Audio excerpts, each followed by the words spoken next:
میلاد النبی صلی اللہ علیہ وآلہ وسلم کے سلسلے میں انعقاد پذیر اس خوبصورت بزم میں ہم حاضر ہیں۔ اللہ کریم ہماری اس خوبصورت بزم کو قبول فرمائے، اور آپ تمام احباب جو کافی دیر سے بیٹھے نعت خوانی کا اور علماء کے مواعظ حسنہ کا سماع کر رہے ہیں، اللہ کریم آپ کو بے پناہ رحمتوں سے مالا مال فرمائے۔ قرآن کریم میں اللہ رب العزت نے بندوں کے جو اس کے مقربین بندے ہیں ان کے 4 طبقات کا ذکر فرمایا ہے۔ 4 طبقات کا ذکر فرمایا۔ وہ بندے جو اس کے مقربین ہیں، جن سے وہ محبت کرتا ہے، جو اس کے خاص اور برگزیدہ ہوا کرتے ہیں، ان کے 4 طبقات کو اللہ کریم نے اپنے کلام کا موضوع بنایا۔ سب سے پہلا درجہ جس کا اللہ پاک نے ذکر فرمایا وہ ہے مہتدی۔ ہدایت پانے والے، ہدایت پانے والے۔ یہ مہتدی ایک اصطلاح ہے جو اللہ پاک نے قرآن پاک میں استعمال فرمائی۔ اسی آیہ کریمہ میں جس کی میں نے تلاوت کی، فرمایا اللہ یجتبی الیہ من یشاء ویہدی الیہ من ینیب۔ بندوں میں ایک درجہ ان لوگوں کا ہے جو محنت کرتے ہیں، جو جد و جہد کرتے ہیں، اپنی توانائیاں صرف کرتے ہیں عبادت میں، ریاضت میں، للہیت میں، اللہ کا قرب پانے میں محنت کرتے ہیں۔ جتنی وہ محنت کرتے جاتے ہیں اتنے ان کے لیے راستے کھول دیے جاتے ہیں۔ جتنی محنت کرتے ہیں اتنے راستے کھول دیے جاتے ہیں۔ یہ پہلی اصطلاح ہے، کیا کہتے ہیں؟ مہتدی۔ جی کیا لفظ ہے؟ مہتدی۔ یہدی الیہ من ینیب، جتنا آگے چلتے ہیں اتنے راستے کھول دیے جاتے ہیں۔ جتنی محنت کرتے ہیں اتنا اجر ان کو عطا کر دیا جاتا ہے۔ جتنی جد و جہد کرتے ہیں اتنا مولا کی بارگاہ سے صلہ پاتے ہیں۔ یہ جتنی محنت کرتے ہیں اتنا مقام پا لیتے ہیں۔ یہ پہلا طبقہ ہے مہتدی۔ دوسرا طبقہ جس کو قرآن نے اسی آیت میں بیان فرمایا وہ ہے یجتبی الیہ من یشاء۔ اس طبقے کا نام ہے مجتبی۔ کیا نام ہے یہ دوسرا طبقہ؟ بولیے بولیے، مجتبی۔ یہ وہ لوگ ہیں جو مہتدی ساری زندگی محنت کر کر کے اس مقام پہ نہیں پہنچتا جس مقام پہ یہ پیدا ہوتے ہیں، جس مقام پہ ان کی ولادت ہوتی ہے۔ فرمایا اللہ یجتبی الیہ من یشاء، وہ جسے چاہتا ہے اپنے لیے چن کے مجتبی کر دیتا ہے۔ وہ جسے چاہتا ہے اپنے لیے چن لیتا ہے اور چن کے اس کو مجتبی کر دیتا ہے۔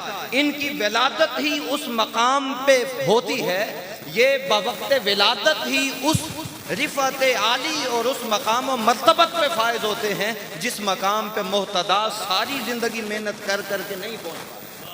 یہ دوسرا طبقہ ہے۔ اسی کو حضرت سلطان العارفین نے کیا خوب ارشاد فرمایا۔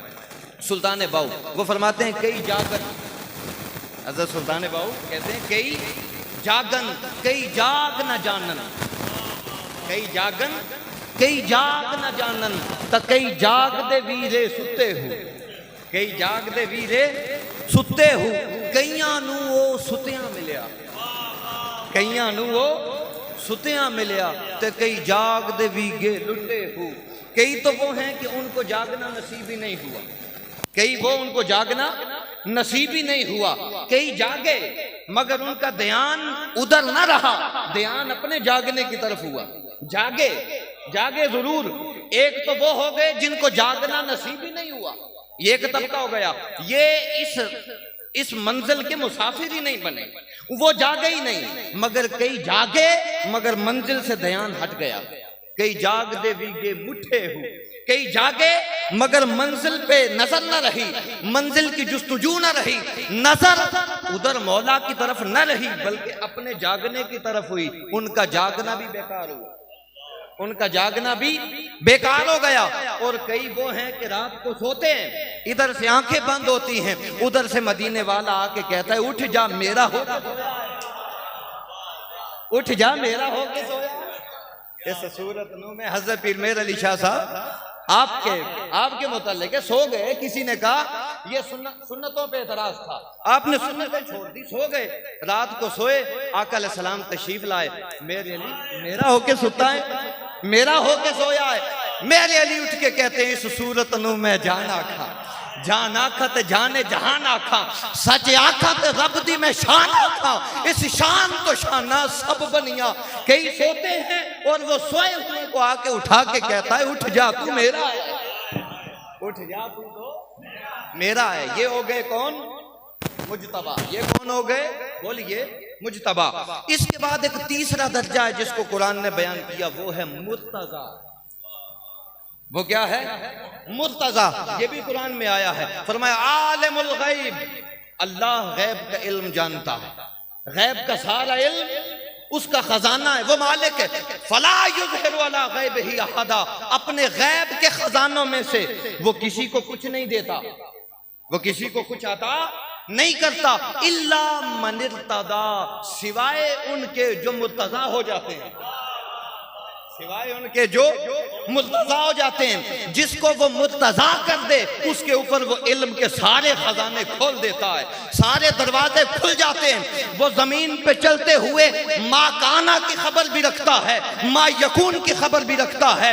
وہ پھر یہ دعویٰ کرتا ہے کہ سارے قرآن کا علم فاتحہ میں ہے، فاتحہ کا علم تسمیہ میں ہے، تسمیہ کا علم با میں ہے، انا نقطۃ تحت البا، میں اس با کا نقطہ ہوں، میں اس با کا نقطہ ہو جاتا ہوں۔ وہ مرتضی ہو جائے اس کے اوپر پھر سارے علم کے دروازے کھول دیے جاتے ہیں، اس کے لیے سارے باب کھل جاتے ہیں، وہ مرتضی ہو گئے۔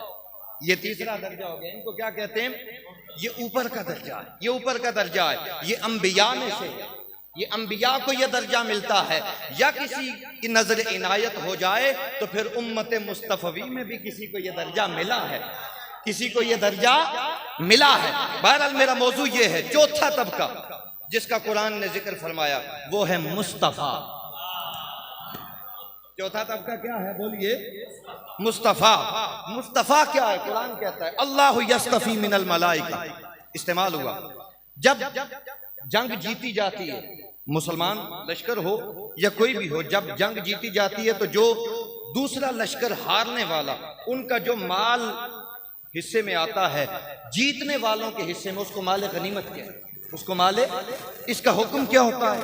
سب سے پہلے سارا مال غنیمت پڑا ہوتا ہے، پورے مال غنیمت کی تقسیم کا اللہ نے قرآن میں طریقہ بتایا، طریقہ ہے۔ مگر میں جو بات سمجھانا چاہتا ہوں غور سے سمجھے، سارا مال غنیمت سامنے پڑا ہوتا ہے، جنگ سے جیتا ہوا سارا مال، اس کی تقسیم بعد میں ہوتی ہے، اس کی تقسیم، اس کے مدارج ہیں، اس کی پھر درجہ بندی ہے، کہاں کہاں تقسیم کرنا ہے۔ مگر تقسیم سے پہلے، تقسیم سے پہلے ابھی تقسیم کا عمل شروع ہی نہیں ہوا، جو سپہ سالار ہوتا ہے یا جو وقت کا حکمران ہوتا ہے، ریاست کا حکمران ہوتا ہے، جو سب سے پہلے آتا ہے اس سارے مال میں جو سب سے زیادہ قیمتی ترین چیز ہوتی ہے اس کو اٹھا کے اپنے لیے خاص کر لیتا ہے، اس کو اٹھا کے وہ اپنے لیے خاص کر لیتا ہے۔ ابھی مال کی تقسیم نہیں ہوتی اور اس کی درجہ بندی الگ ہے، اس کی تقسیم سے پہلے بادشاہ اپنی شان کے مطابق اس سارے مال میں سے جس ایک چیز کو اٹھا کے الگ کر لیتا ہے، عربی زبان میں اس کو مصطفیٰ کہتے ہیں، عربی زبان میں اس کو مصطفیٰ کہتے ہیں۔ تو رب کائنات نے جنت بنائی، مالک نے دنیا بنائی، اس نے دوزخ بنائی، اس نے قلم بنایا، اسی نے لوح بنائی، اسی نے عرش بنائے، اسی نے زمینیں بنائیں، اسی نے ستارے بنائے، اسی نے سورج بنائے، اسی نے لا مکان کو بنایا، اسی نے مکان کو بنایا۔ وہی مشرق کا مالک، وہی مغرب کا مالک، وہی شمال و جنوب کا مالک، وہی شش جہات کا مالک ایک طرف ساری چیزیں پیدا کرتا ہے، دوسری طرف ان چیزوں کے رکھوالے پیدا کرتا ہے۔ ادھر انسان پیدا ہوئے، ادھر جنات پیدا ہوئے، حوریں پیدا ہوئیں، غلماں پیدا ہوئے، مخلوقات پیدا ہوئیں، ادھر چیزیں پیدا ہوئیں، ادھر رکھوالے پیدا ہوئے۔ مگر وہ کہتا ہے جب کچھ بھی نہ تھا، جب کچھ بھی نہ تھا، نہ لوح تھا نہ قلم تھا، نہ انسان تھے نہ جن تھے، نہ جنت تھی نہ دوزخ تھی، نہ دروغے تھے نہ نزوان تھے، نہ فرشتے تھے نہ غلمان تھے، جب کوئی شے نہ تھی، تمام تر مخلوقات کو بنانے سے پہلے جس کو پہلے بنا کے اس نے اپنے لیے خاص کر لیا ہو، اس کو مصطفیٰ کہتے ہیں۔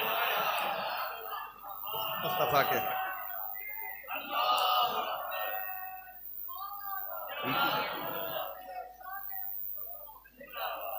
وہ کہتا ہے بنایا تو سارا کچھ میں نے، بنایا تو سارا کچھ میں نے، جنت بھی میں نے ہی بنائی ہے، 1.25 لاکھ پیغمبر بھی میں نے ہی بنائے ہیں، جن بھی میرے ہی بنائے ہوئے ہیں، یہ زمینیں بھی میری تخلیق کردہ ہیں، آسمان بھی میں نے ہی بنائے ہیں، لا مکان و مکان کا مالک میں ہوں، شش جہات کا مالک، بنایا سارا کچھ میں نے، مگر مصطفیٰ جب تجھے بنایا تو مجھے میری عزت کی قسم پھر تجھ جیسا نہ بنایا، جب تجھے بنایا تو پھر کوئی تجھ جیسا نہ بنایا، تو جب تجھ جیسا کوئی نہ بنایا تو تجھے بنا کے سامنے رکھا، پھر میں نے تجھے دیکھا۔ ہائے ہائے ہائے، جس کے خلاق کا شاہکار ہو تم، جس کے خلاق کا شاہکار ہو تم، اس نے صدیوں تمہیں سوچا ہوگا، جس کے خلاق کا شاہکار ہو تم،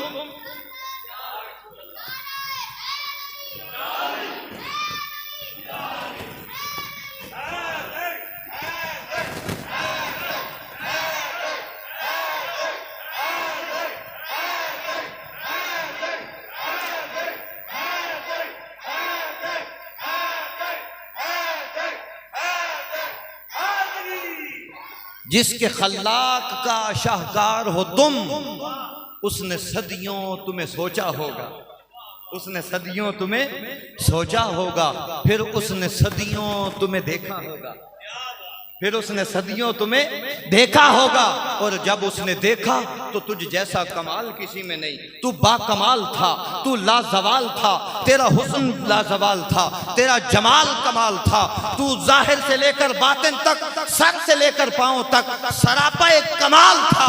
جب تو سراپا کمال تھا تو وہ کمال کا مالک ہے، اس نے کہا تو میرا ہو جا، اس نے کہا تو میرا ہو جا۔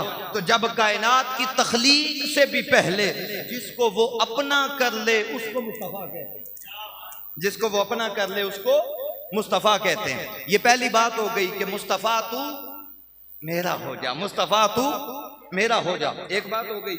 اسی بات کو قرآن پاک نے اب ایک اور انداز سے، سیغہ بدلا ہے، ڈائریکشن چینج ہوئی ہے، سیغہ بدل گیا ہے، ایک اور انداز سے قرآن نے بیان کیا۔ قرآن کہتا ہے اِنَّا أَعْطَيْنَاكَ الْكَوْثَرَ،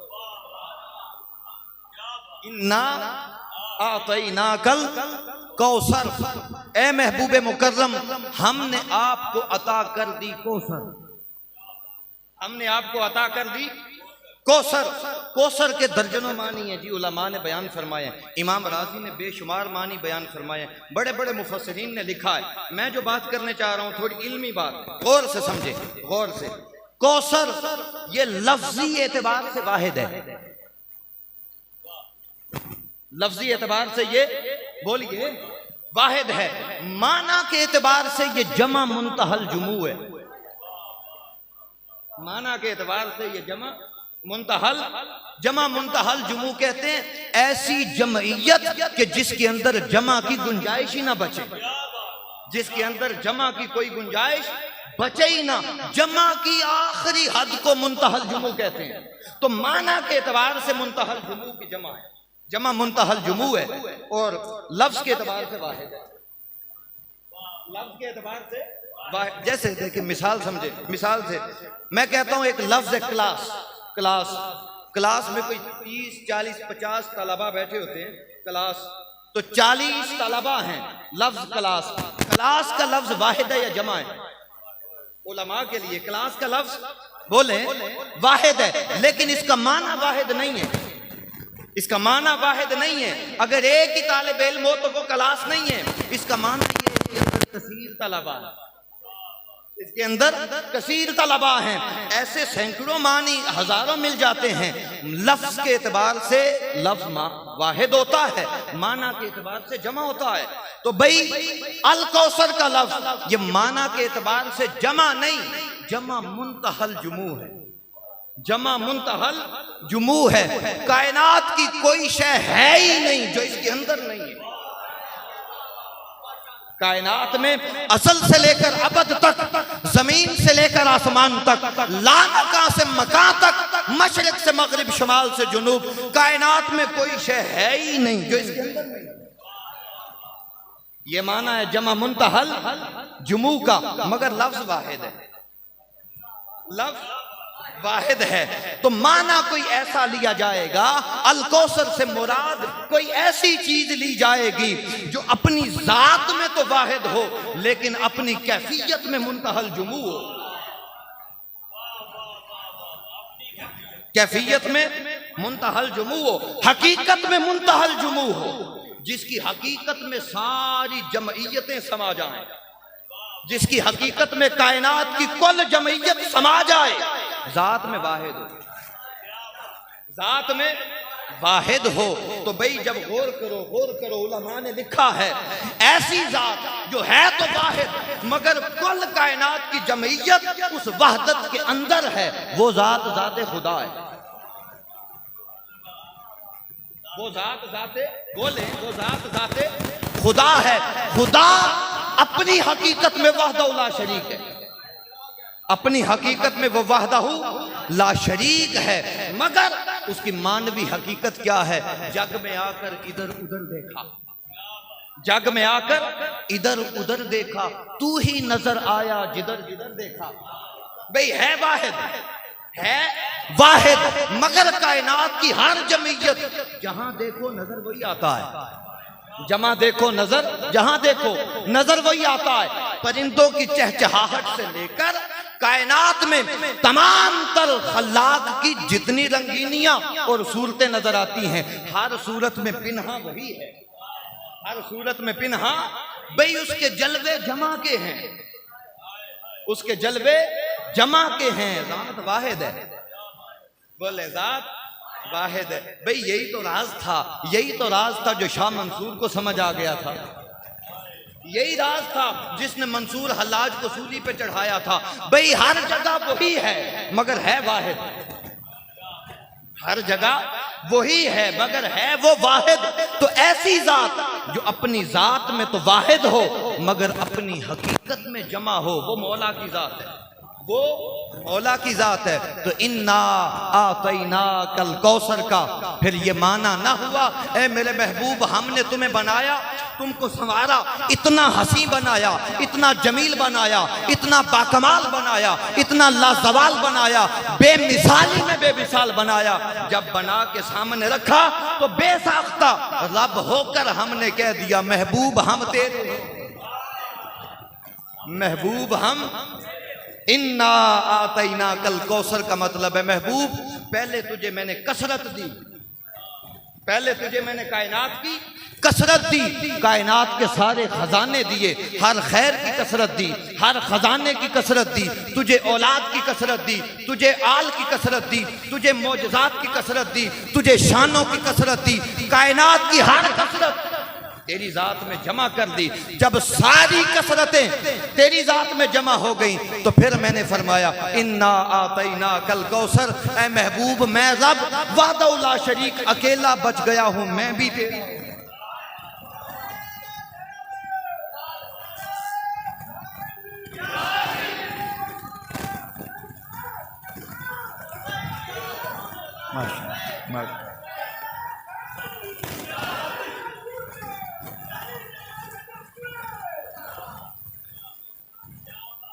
محبوب ہم تیرے ہو گئے، میرے پیتم جیسا ہو نہ کوئی، میرے پیتم جیسا ہو نہ کوئی۔ بھئی کسی نے کیا خوب کہا، ہک ہے، ہک ہے، این ہک دی ہر جا سک ہے۔ وہی بات آگئی خواجہ غلام فرید کی آواز میں، آپ کی زبان میں، وہ کہتے ہیں ہک ہے، این ہک دی ہر جا سک ہے، جیڑا این ہک کی ڈو کر جانے کوئی کافر تے مشرک ہے۔ جیڑا جو اس ایک کو دو کر دے، بھئی سن لیں عقیدہ سن لیں، مصطفیٰ خدا نہیں، یہ عقیدہ ہے، جو مصطفیٰ کو خدا کہے مشرک ہو گیا، مصطفیٰ کو خدا کہے وہ مشرک ہو گیا۔ مصطفیٰ خدا نہیں مگر اہل سنت کا عقیدہ سن لو قیامت تک قرآن کا یہی عقیدہ ہے، مصطفیٰ خدا نہیں مگر مصطفیٰ خدا سے جدا بھی نہیں۔ نبی کو اپنا خدا نہ مانو مگر خدا سے جدا نہ جانو، یہ اہل ایمان کا ہے عقیدہ، خدا خدا ہے نبی نبی ہے۔ واہ واہ، مصطفیٰ خدا نہیں مگر مصطفیٰ خدا سے جدا بھی نہیں۔ جو مصطفیٰ کو خدا سمجھے مشرک ہے، اور جو خدا سے جدا سمجھے وہ بھی کافر ہے، جو خدا سے جدا سمجھے وہ بھی کافر ہے۔ تو لہٰذا بات کو سمجھے، اللہ مصطفیٰ کا ہوا، مصطفیٰ خدا کا ہوا، مصطفیٰ خدا کا ہوا۔ اب آ جائیں آگے، اب میں پیغام کی طرف پڑھ رہا ہوں رفتہ رفتہ، میری بات کو سمجھے۔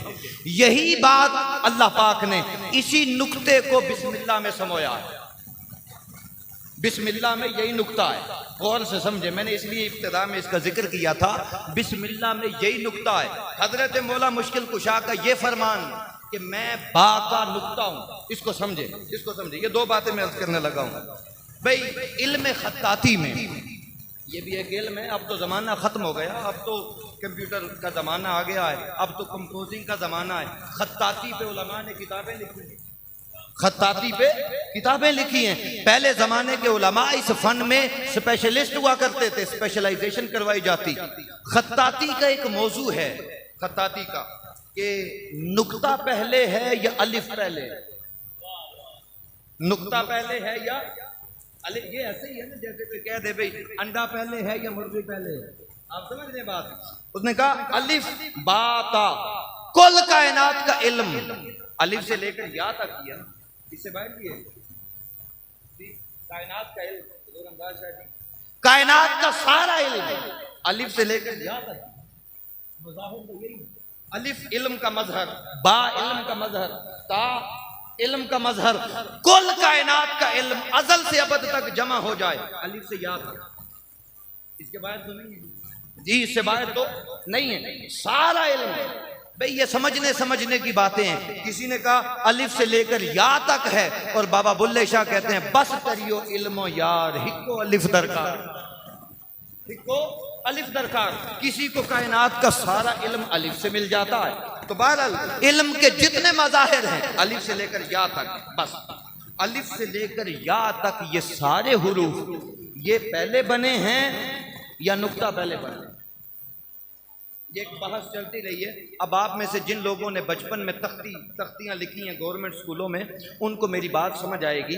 بھئی علماء جو فن خطاطی کے ماہرین ہیں، ان کا اس بات پر اجماع ہے، اتفاق ہے کہ نقطہ پہلے ہے الف بعد میں، نقطہ پہلے ہے الف بعد میں ہے۔ نقطے سے الف بنا، نقطے سے الف بنا کیسے؟ آپ جب تختی لکھتے تھے تو آپ کو استاد سمجھاتا تھا بھئی یوں قلم رکھو، ایک نقطہ، پھر دوسرا نقطہ، پھر تیسرا آدھا، اس کو کیا بولتے تھے؟ کت۔ کیا بولتے تھے؟ کت۔ ایک پورا نقطہ، دوسرا پورا نقطہ، تیسرا آدھا، اڑائی کت ہو گئے تو ایک الف بن گیا، اڑائی کت ہوئے تو ایک الف بن گیا۔ آگے آپ نے با بنانا تھا، با، تو با کے لیے 5 کت، با کے لیے 5 کت، جو بڑا کشتی ٹائپ کا با تھا اس کے لیے 11 کت۔ آگے تشریف لے، آگے تشریف۔ حضرت پیر سید منیر شاہ صاحب بخاری زیدہ مجدہ ہوا، آپ تشریف لائے، ہم آپ کو خوش آمدید کہتے ہیں۔ جو ادھر تشریف، ادھر تشریف۔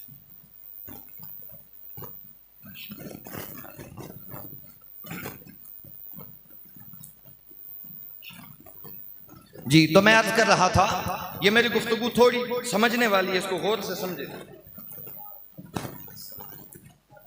جی۔ میں عرض یہ کر رہا تھا، الف بنا اڑائی کت سے، الف بنا بولیے اڑائی کت سے۔ غور طلب بات ہے، یہ تھوڑی سی علمی بات ہے، آپ میرے ساتھ حاضر نہیں رہیں گے تو دور پیچھے رہ جائیں گے۔ الف بنا کتنے نقطوں سے؟ 2.5. بولیں کتنوں سے؟ با بنا 5 سے. یا جو بڑا کشتی والا با ہوتا ہے وہ 11 سے بنتا ہے. 11 کپ سے بنتا ہے. الف سے لے کر یا تک سارے کے سارے حروف نقطے سے بنے. سارے کے سارے حروف نقطے سے بنے. اب آپ علماء خطاطی کے اس اجماع کو ذہن میں رکھیں کہ کائنات کا سارا علم الف سے لے کر یا تک، الف سے لے کر یا تک کل کائنات کا کوئی علم ایسا ہے ہی نہیں جو الف سے لے کر یا اس سے باہر ہو. کائنات کا سارا علم الف سے یا تک ہے، اور الف سے یا تک یہ سارے حروف بنے نقطے سے. یہ سارے حروف بنے نقطے سے.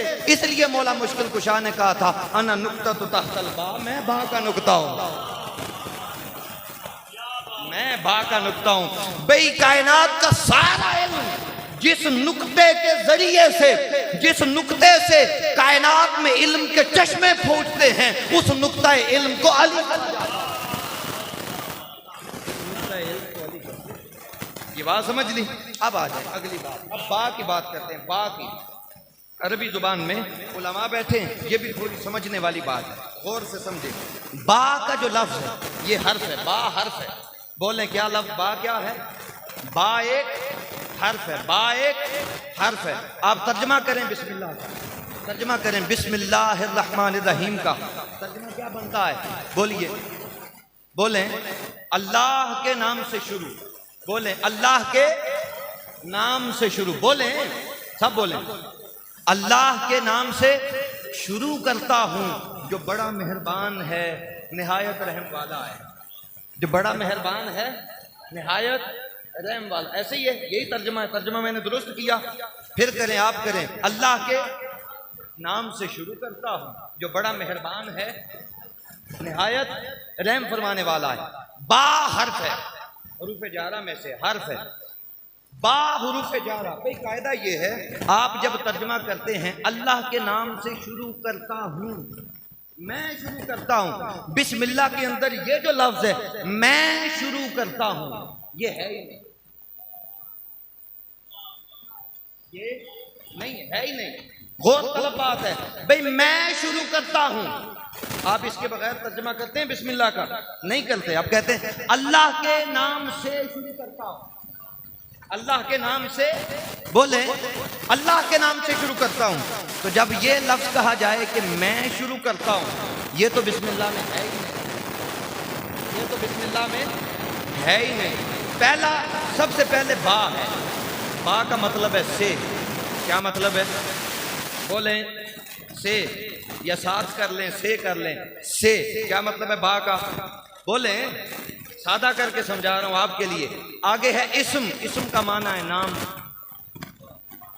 اسم کا معنی ہے نام. اللہ، اللہ کا معنی اس میں جلالت ہے، وہ مولا ہو گیا. الرحمن الرحیم اس کی 2 صفتیں ہو گئی. رحمان بھی ہو گئی، رحیم بھی اس کی ایک صفت ہو گئی. یہ جو آپ کہتے ہیں میں شروع کرتا ہوں، یہ کہاں ہے؟ یہ کہاں ہے؟ بھئی سب سے پہلی بات تو یہ، چونکہ اس میں بندے کی بات ہے کہ میں شروع کرتا ہوں، تو اللہ کا لفظ نام اللہ کا آنا تھا، اس لیے اس کی ذات کو گوارا نہ ہوا کہ میرے نام سے پہلے کسی بندے کا نام آ جائے. اس نے یہ بس.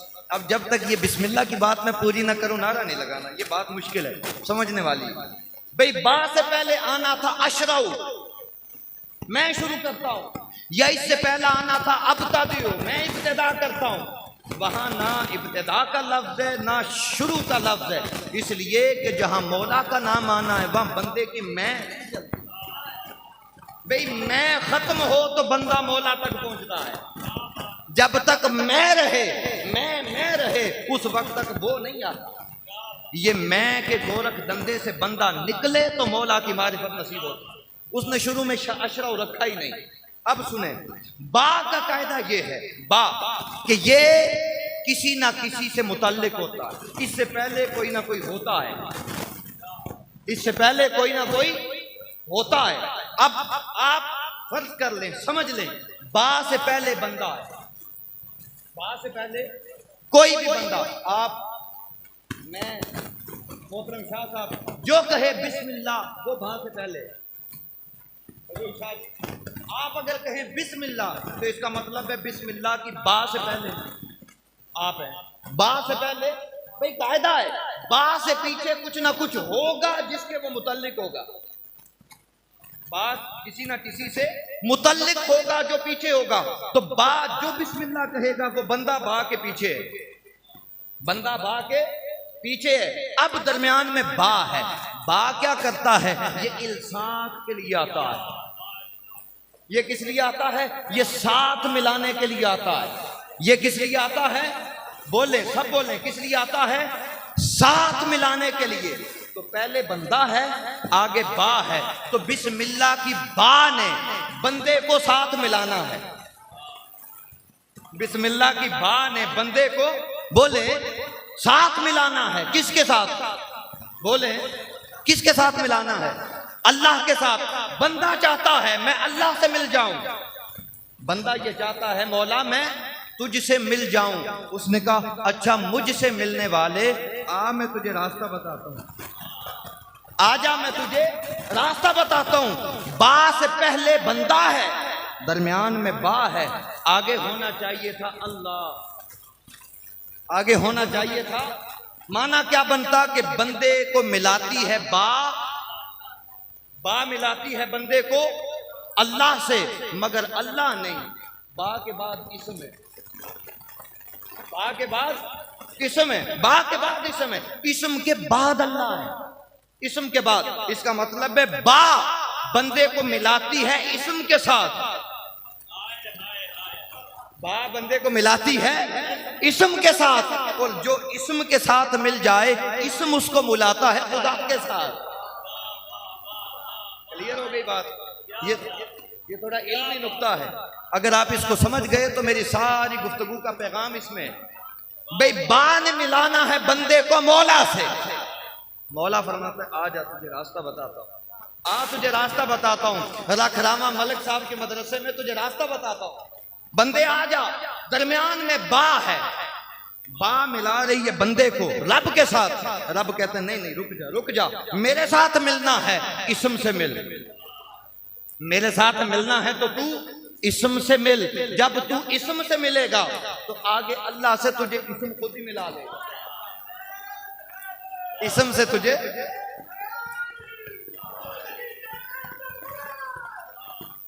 آگے اللہ سے تجھے اسم آپ ہی ملا لے گا۔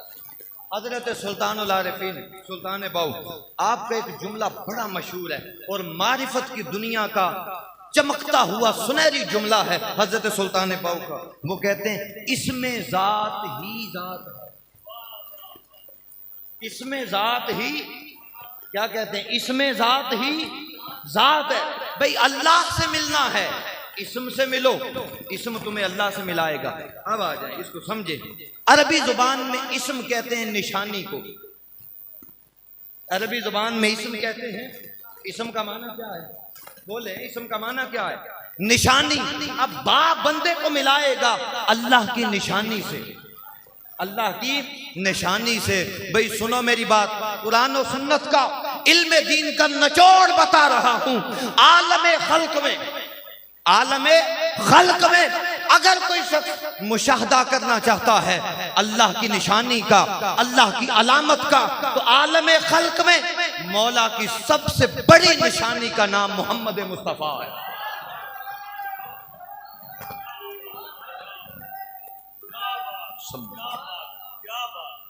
اللہ کی عالم خلق میں مولا کی سب سے بڑی نشانی کا نام ذات مصطفیٰ ہے۔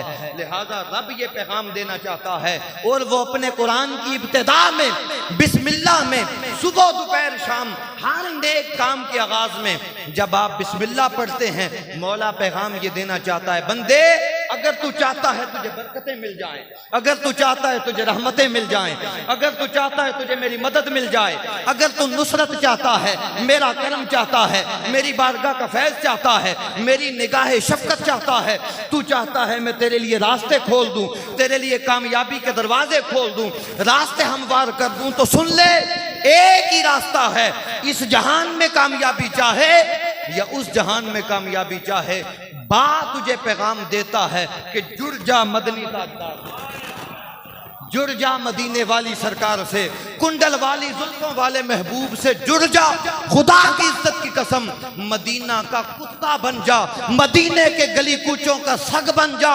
مدینے والے کی محبت تجھے مولا سے ملا دے گی، مدینے والے کی محبت تجھے مولا سے ملا دے گی۔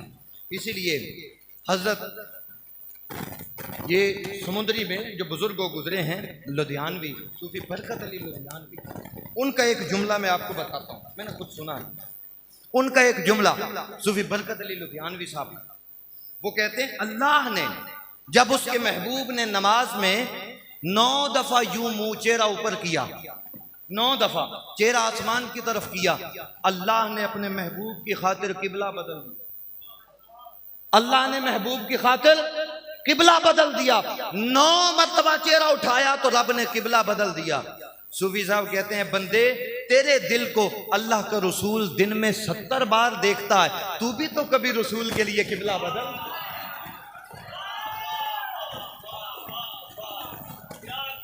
وہ رب ہو کر محبوب کے لیے قبلہ بدلتا ہے، کیسا نادان غلام ہے تو غلام ہو کر مصطفیٰ کے لیے اپنے قبلے نہیں بدل سکتا۔ رب پیغام دینا چاہتا ہے قبلہ مصطفیٰ کو بنا لو، تم اپنے سارے دنیا داری کے قبلوں سے منہ پھیر کر قبلہ مصطفیٰ کو بنا لو، جس کا قبلہ میرا محبوب ہو جائے، اس کا امام مصطفیٰ ہو جائے، اس کا رب پھر میں ہوا کرتا ہوں، اس کے لیے سارے راستے میں کھول دوں گا۔ اسی کو قرآن میں اللہ رب العزت نے ایک اور طریقے سے بیان فرمایا، غور سے سمجھے۔ لفظ اطاعت، اطاعت اللہ کی اطاعت کرو اور اللہ کے بولیں اللہ کی اطاعت کرو اور اللہ کے رسول کی اطاعت کرو، یہ 38 مرتبہ آیا۔ کتنی مرتبہ جی؟ 38 ٹائمز۔ کتنی مرتبہ؟ 38 دفعہ آیا ہے۔ ان 38 میں سے 20 مقامات پہ اللہ نے فرمایا اللہ کی اطاعت کرو، اللہ کے رسول کی اطاعت کرو۔ کتنی مرتبہ بولے؟ 18 مرتبہ اس نے قرآن پاک میں صرف فرمایا میرے رسول کی اطاعت کرو۔ کتنی مرتبہ؟ بھئی پورے قرآن میں الحمد سے والناس تک ایک جگہ بھی اللہ نے یہ نہیں فرمایا کہ بس میری اطاعت کرو، ایک مرتبہ بھی۔ کل کتنی مرتبہ آیا؟ 38 مرتبہ۔ اس میں سے اللہ اور اس کے رسول کی اطاعت 20 مرتبہ اور صرف رسول کی اطاعت 18 مرتبہ۔ ایک مرتبہ بھی پورے قرآن میں اللہ نے یہ نہیں فرمایا کہ میری اطاعت کرو۔ بھئی پیغام یہ ہے کہ ایک زمانہ آئے گا، مالک تو جانتا ہے، وہ تو جانتا ہے، وہ جانتا تھا، اس کا علم ہے، ایک زمانہ آئے گا لوگ مصطفیٰ کے راستے سے ہٹ کر ڈائریکٹ جانا چاہیں گے، ڈائریکٹ۔ وہ کہیں کہ کوئی پچھلا راستہ لب جائے، کوئی بکرا، کوئی الگ، کوئی چور دروازہ ہی مل جائے، وہ کہیں گے کوئی چور دروازہ ہی مل جائے رب تک پہنچنے کا، کوئی بشکرلا درمیانہ، کوئی سائیڈ والا فیکٹری کے اندر سے۔ ابھی میں راستہ بھول گیا تھا نا، ابھی میں آتے ہوئے راستہ بھول گیا تھا، ایک فیکٹری کے اندر سے آ رہے تھے، آگے پتہ چلا راستہ ہی بند ہے، تو پھر واپس گئے۔ بھئی کوئی فیکٹری کے اندر سے راستہ مل جائے، کوئی ذرا ادھر سے ادھر سے، کوئی چور دروازہ ہی مل جائے ادھر پہنچنے کے لیے۔ اللہ نے سارے راستے بند کر دیے، اس نے کہا سارے راستے بند ہیں، 2 ہی راستے ہیں، یا تو اطاعت کرو اللہ اور اس کے رسول دونوں کی، اللہ اور اس کے رسول دونوں کی، اور اگر کہو نہیں ایک ہی کرنی ہے تو پھر صرف رسول کی کرو۔ سمجھ؟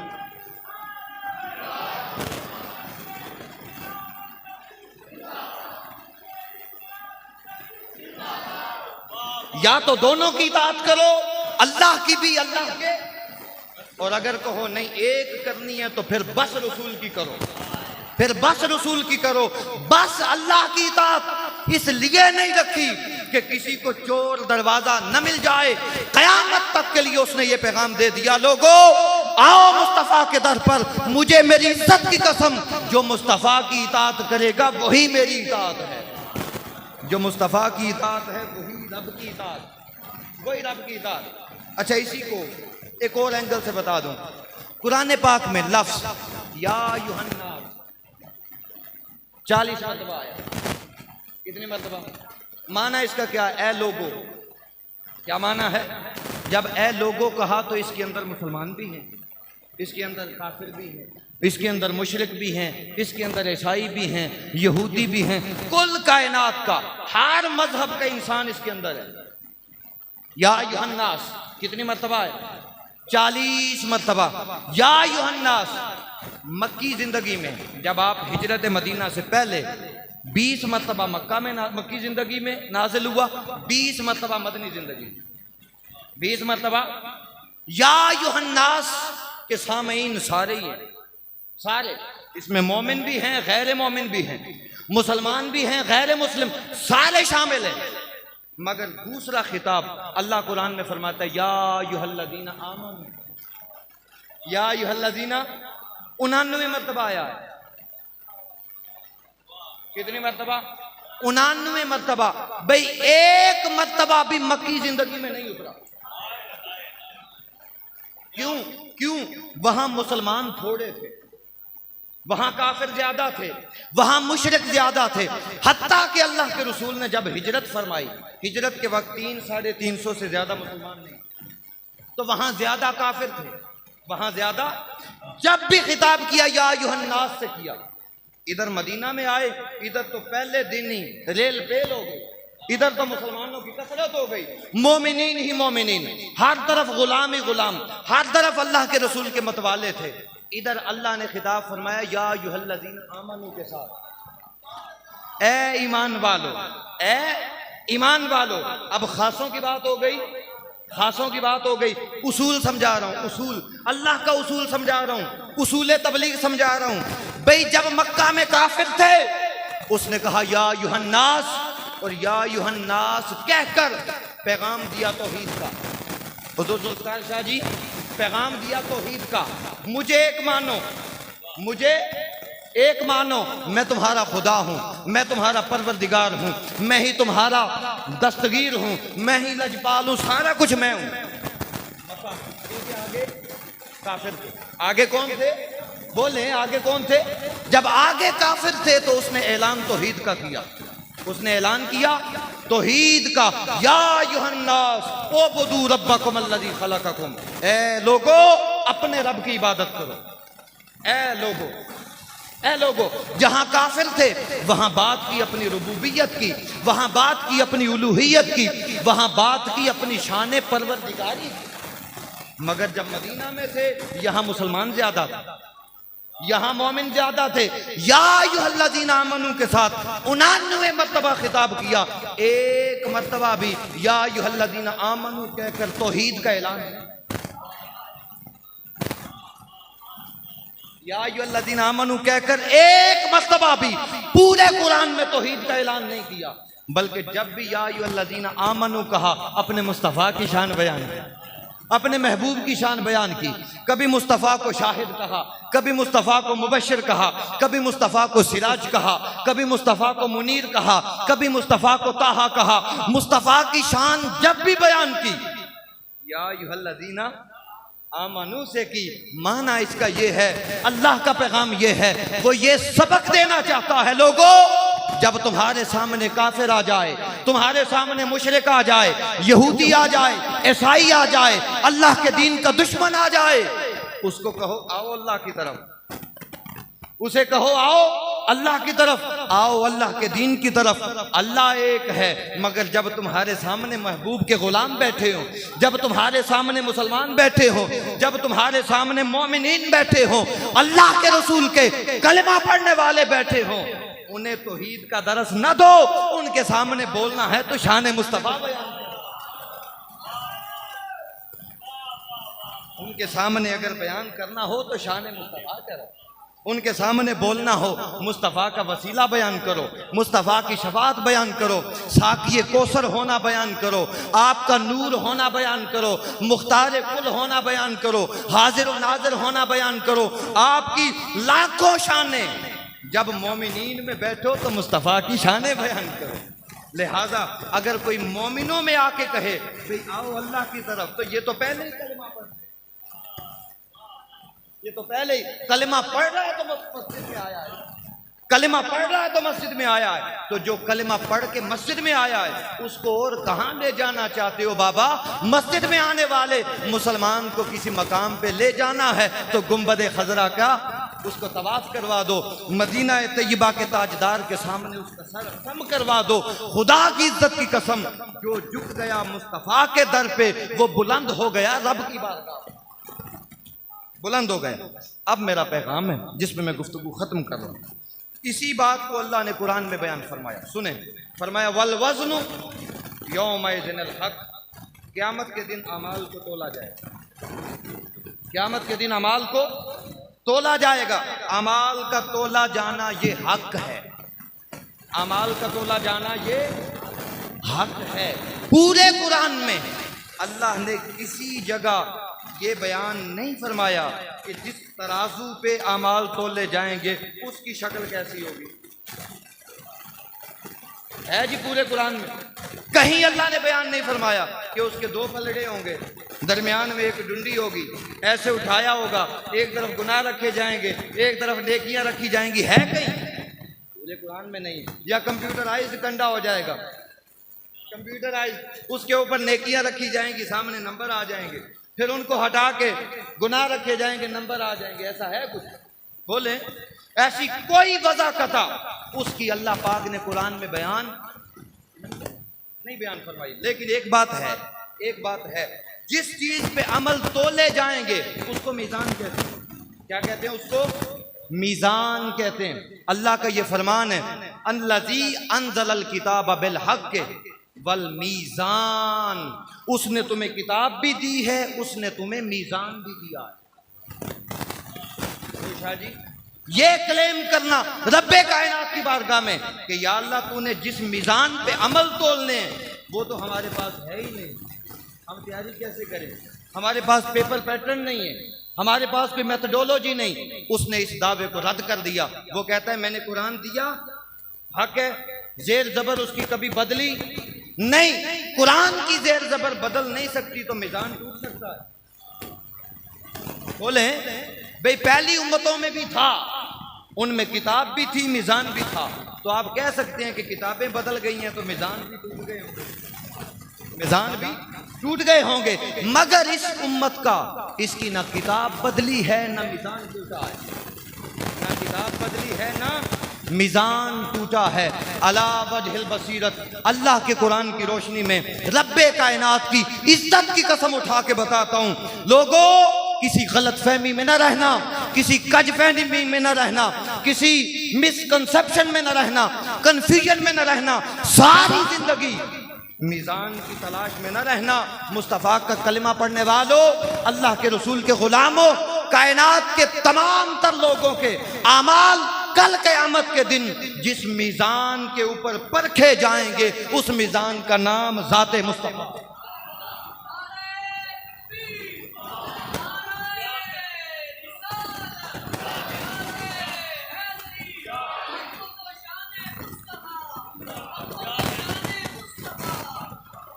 اس میزان کا نام کیا ہے؟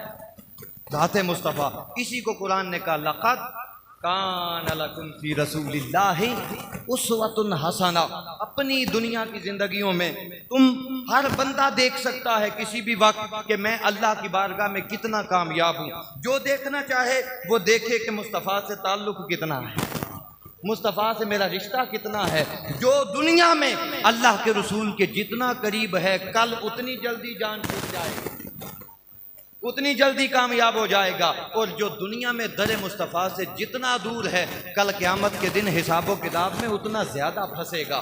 مصطفیٰ کی ذات اصل میزان ہے، مصطفیٰ کی ذات اصل کائنات ہے، مصطفیٰ کی ذات اصل رحمت ہے، اور مصطفیٰ کی ذات یہی دراصل معرفت خدا ہے، یہی معرفت خدا ہے۔ تو لہذا میلاد النبی صلی اللہ علیہ وآلہ وسلم کی ان محفلوں سے ہمیں پیغام یہ ملتا ہے کہ اپنا جینا مرنا مصطفیٰ کے لیے کرو، اپنے دلوں میں مصطفیٰ کی محبت کو بسا لو، یہ دل مطلع انوار بن جائیں، یہ مصطفیٰ کی محبت کے برتن بن جائیں، یہ مصطفیٰ کے مسکن بن جائیں، دلوں میں مصطفیٰ کی محبت اور مصطفیٰ کی ذات آ جائے، اور ظاہر میں مصطفیٰ کی سیرت آ جائے، مصطفیٰ کی سنت آ جائے، مصطفیٰ کے احکام ظاہر پہ نظر آئیں، اور مصطفیٰ کی محبت ہمارے دل میں جاگزیں ہو جائے۔ بس اندر مصطفیٰ کی محبت ہو، باہر مصطفیٰ کی سیرت ہو، چلتا پھرتا بندہ فرشتہ نظر آتا ہے، وہی دنیا میں بھی کامیاب ہے، وہی اس دنیا میں بھی کامیاب ہے۔ اللہ پاک ہماری اس خوبصورت محفل کو قبول فرمائے۔